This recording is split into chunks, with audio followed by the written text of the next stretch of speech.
Hi everybody, welcome back to Online Storytime. I know it's been a while, but I've missed you guys, and there is a really fun holiday coming up this weekend, and I wanted to make sure I did a really special story time. Does anybody know what holiday is coming up? It's Mother's Day, that's right. So it's time to celebrate our mommies and our grandmas and other people that are really special to us. So today I'm going to read a lot of books about mommies, but I'm going to read some books about other people that are special too, because we all have somebody that loves us, even if we don't have mommies. So, but first, before I do, I want to say Happy Mother's Day to my mommy, because she lives really far away and I miss her very much. So I love you, Mom. Mwah. All right, are you guys ready for your stories? Okay. All right, this one is called Mother's Day.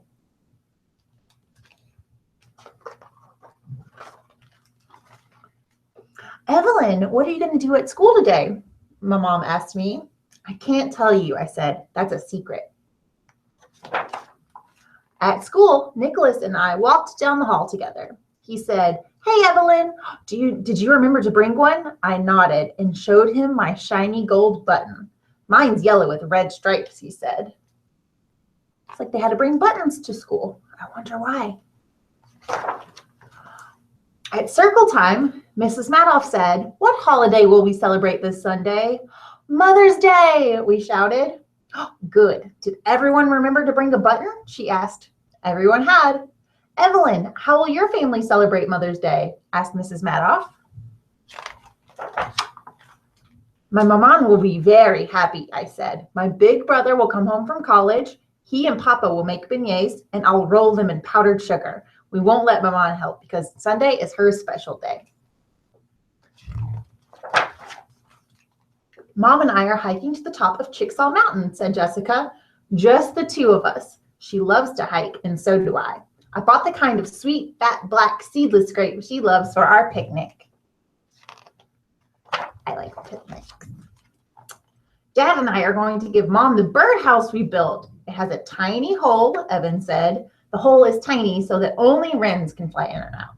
Wrens are the cutest birds in our yard. That's what Mom says. My mother died when I was a baby, Sarah said. Dad and I live with Grandma, who's his mother. She does everything for me that mothers do. On Mother's Day, Dad and I will take her to the restaurant that has the kind of food her mom cooked. Pablo said, last week was bulldozing. My father was bulldozing, and suddenly he saw a little dogwood tree. He stopped his bulldozer just in time. He dug it up, roots and all, and put it in our garage. On Mother's Day, we'll plant it in our yard. That little dogwood tree sure will make my mother happy. We're not doing anything for Mama on Mother's Day, said Charlie. Instead, she is throwing a baby shower for her twin sister, Aunt Louisa. My aunt is going to have a baby. Then she'll be a mother to her baby, like Mama is to me. Dad says Mama sure is nice to share her special day with Aunt Louisa. Kate said, Daddy's been teaching me to play the violin while Mommy's at work. I can play the piece I learned for you. Kate tucked the violin under her chin, picked up the bow, and played. I practice my piece every day, she said, as soon as we'd finished clapping. I want to play it perfectly on Mother's Day.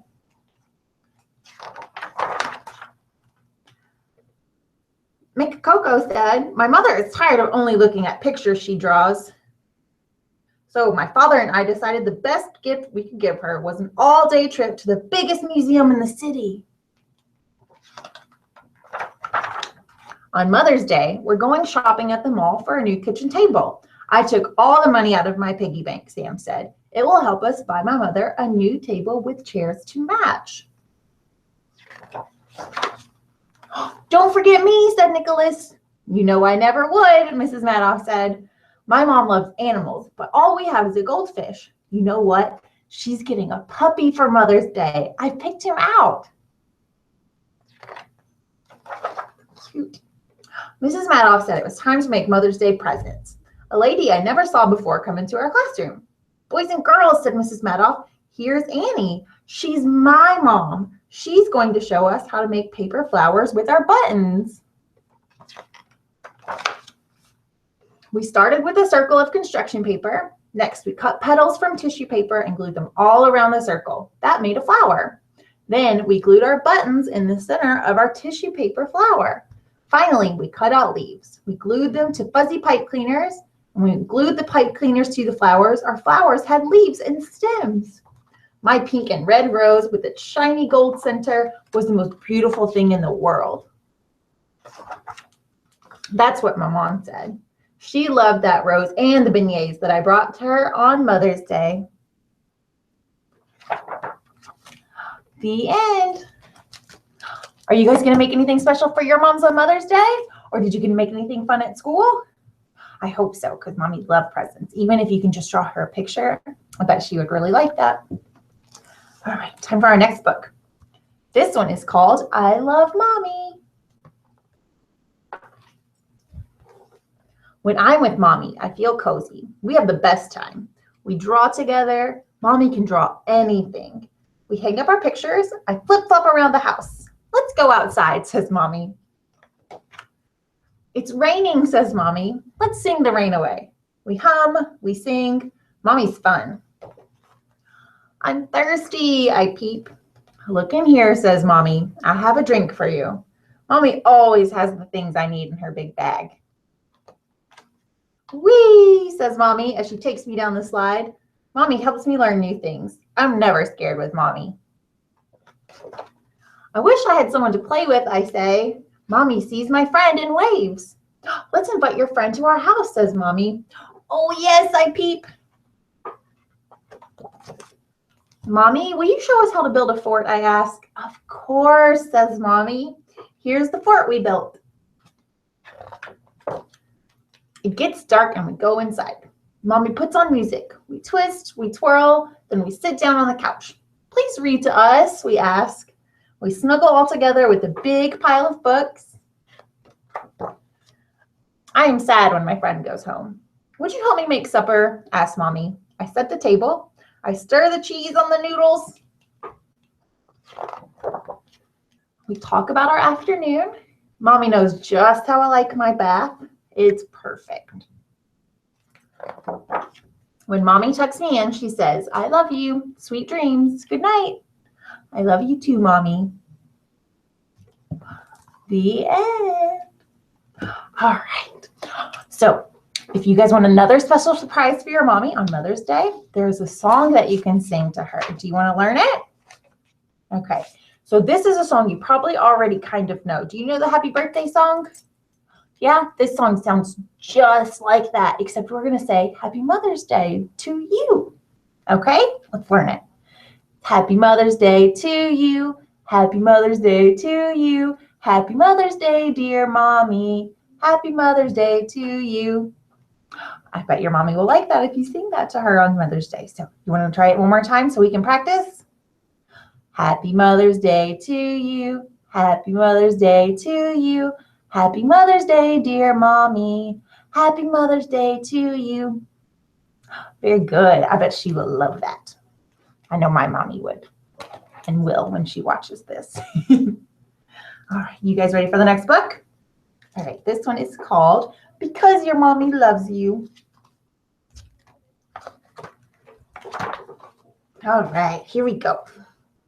When you get lost in the camping store and you call out, Mommy, your mommy could say, it's all right, I'm coming to find you, but she doesn't. She calls your name and you follow the sound of her voice. When you find her, you get a big hug after you promise not to wander off again.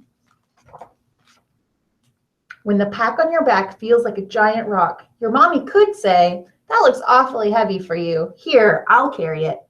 But she doesn't. You both sit down a while and share some water and a handful of raisins. Then she helps you strap on your pack again and up the trail you go. When you have to cross the stream and the log looks skinny and wobbly, your mommy could say, don't worry, I'll take you across. But she doesn't. She goes over first to show you how, and then you follow all by yourself.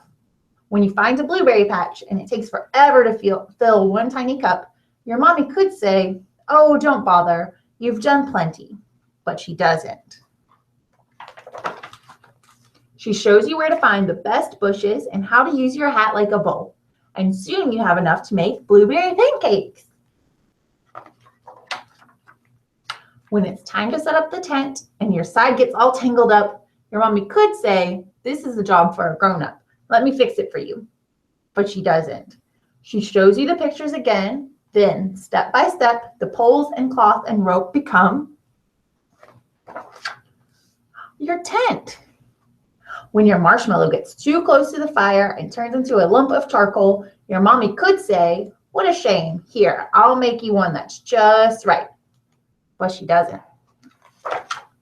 She helps you find a stick shaped like a Y.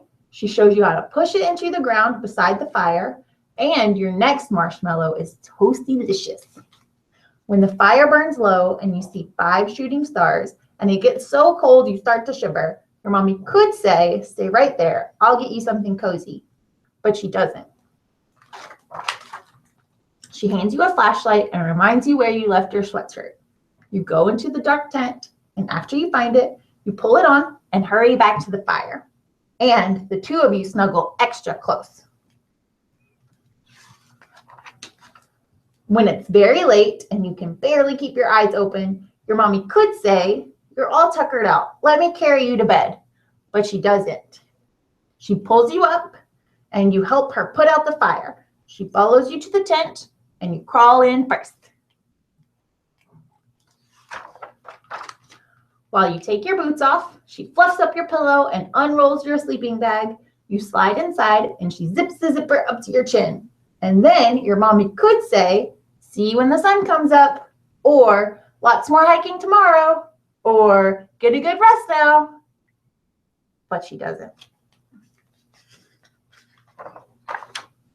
She whispers, I love you. The end. All right. Now, that is a great book about all the things our mommies do because they love us. So I'm going to read another book that is called Why? It's called All the Things I Love About You. And it's about why our mommies love us.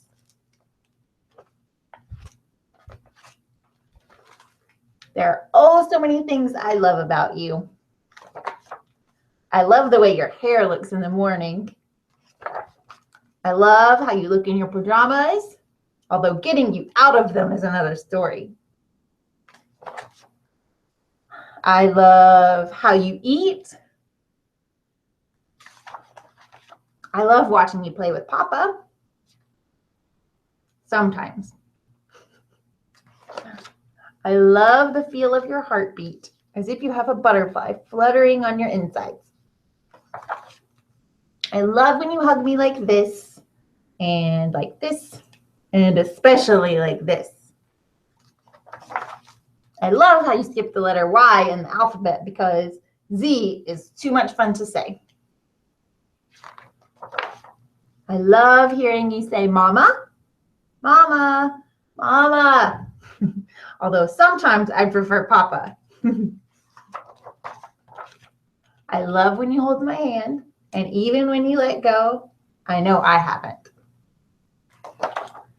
And I so love hearing you laugh. I love how every day you grow just a little more.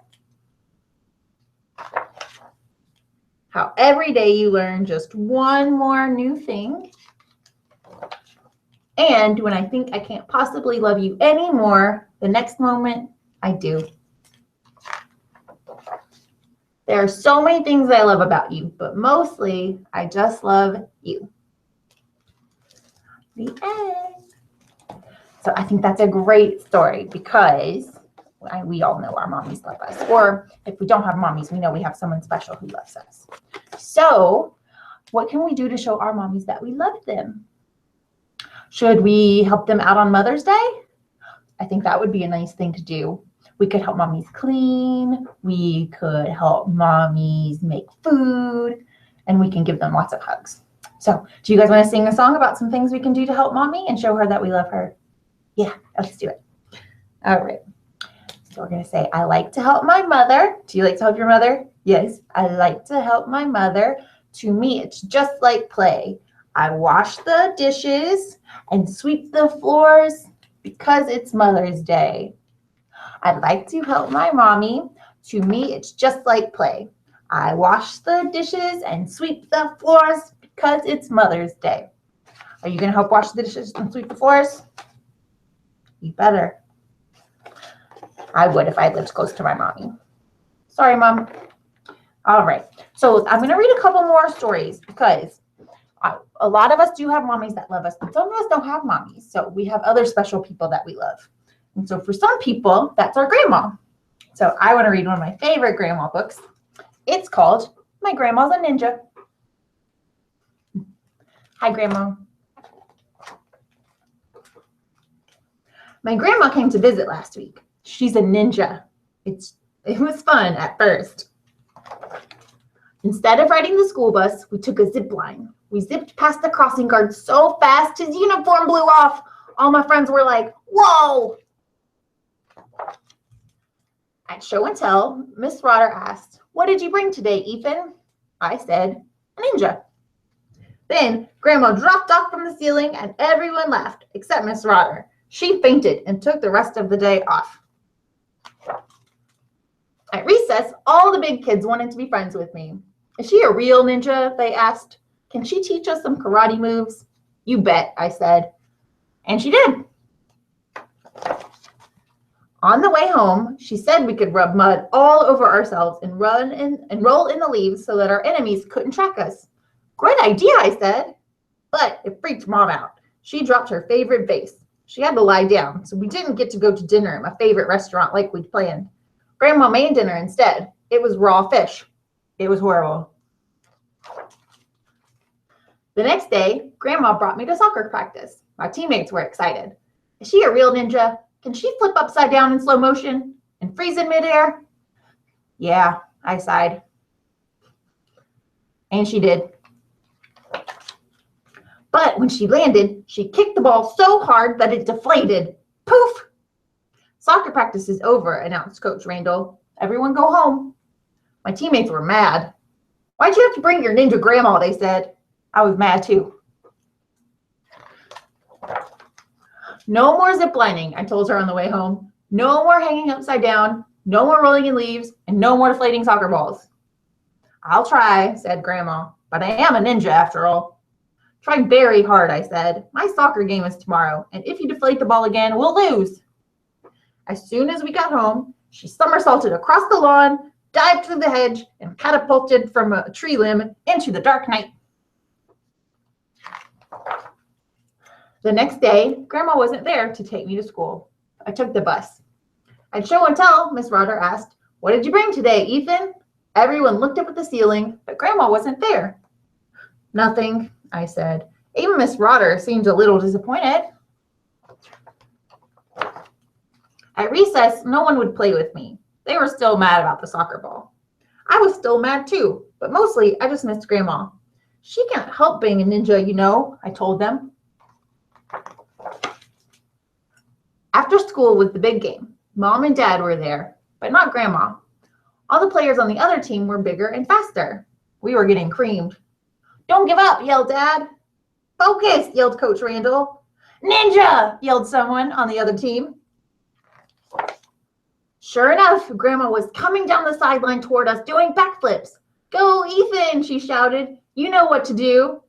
And I did. I got the ball and imagined myself on a zip line. I zipped past the other team so fast their shorts blew off. Two guys tried to block me, but I did a karate move and they ran into each other. There was only one more person between me and the goal. He was big and mean. Give me the ball or I'll crush you, he said with a sneer. I tripped, then flipped upside down and kicked the soccer ball in midair. I'm not sure, but I think it was in slow motion. Hey, no fair, he shouted. But by then, the ball had sailed past him and past the goalie. It hit the back of the net so hard it deflated. Score, yelled the referee. He blew his whistle. We won. My teammates were like, whoa. They carried me off the field on their shoulders. Only for a second. Mom made them put me down. That night at bedtime, Mom and Dad told me how proud they were. I'm proud of you too, said a voice from the doorway. Grandma, I said, I'm sorry I told you not to be a ninja. No, said Grandma, I'm through being a ninja anyway. What? I cried. You're just going to be a regular old grandma? I didn't say that, she said. to be a pirate instead. The end. I love it. Grandmas are so fun. All right. So the next book I have is another really special one. Some people don't have mommies or grandmas, but some people have daddies. So this book is called Stella Brings the Family.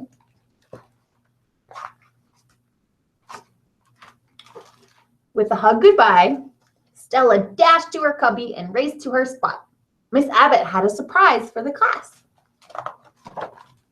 We're going to have a celebration for Mother's Day, she said, and each of you can invite a special guest. Jonathan and Leon said they'd invite their moms. Carmen was sure her mama would come. But Stella had two dads. Everyone else had a mother. Howie had two. Stella would be the only one without a mother at the Mother's Day party. That afternoon, Stella and her clay stared at each other. The next day, Stella worried about the party when she should have been worrying about other things. All week, Stella's appetite was gone. "What's wrong, Stella?" Jonathan asked. "I have no mother to bring for the Mother's Day celebration." "No mother?" asked Leon. "But who packs your lunch like my mom does for me?" "Daddy knows just what I like," said Stella. "The problem is at lunch. It's that I have no mother to bring for the Mother's Day party." "No mother?" asked Howie. "But who reads you bedtime stories like my mother does for me?" "Daddy and Papa read stories to me," said Stella. "But who kisses you when you are hurt?" Carmen asked. "I get lots of kisses when I'm hurt, either from Papa or Daddy or Nana or Aunt Gloria or Uncle Bruno or Cousin Lucy, but I still have no special guest for Mother's Day." Jonathan asked, "Why don't you invite them all?" "What a wonderful idea," Papa and Daddy said. But Stella wasn't so sure. Soon, the children were crafting invitations, decorating, and preparing gifts, and Stella worked harder than anybody else. The big day arrived. Daddy, Papa, Nana, Uncle Bruno, Aunt Gloria, Cousin Lucy went with Stella to school. She had so many guests. Stella hoped it would be okay. The party was better than Stella had imagined. Howie came with his moms, and Jonathan brought his grandmother while his mom was away. Stella had the biggest crowd of all. They squeezed into the story circle and made frames for their art. Stella thought that the day was turning out fine. In fact, it was better than fine. Papa was a big hit. Later that day, Mrs. Abbott was worn out. Stella told her not to worry. For Father's Day, she wouldn't bring nearly as many people. Just two. The end. All right. Thank you guys for listening to Online Storytime. I had a lot of fun with you guys. I've missed you, and I'm so happy to be back. I hope all of you have a wonderful weekend with your mommies or your grandmas or whoever that you love and loves you. So, bye, everybody.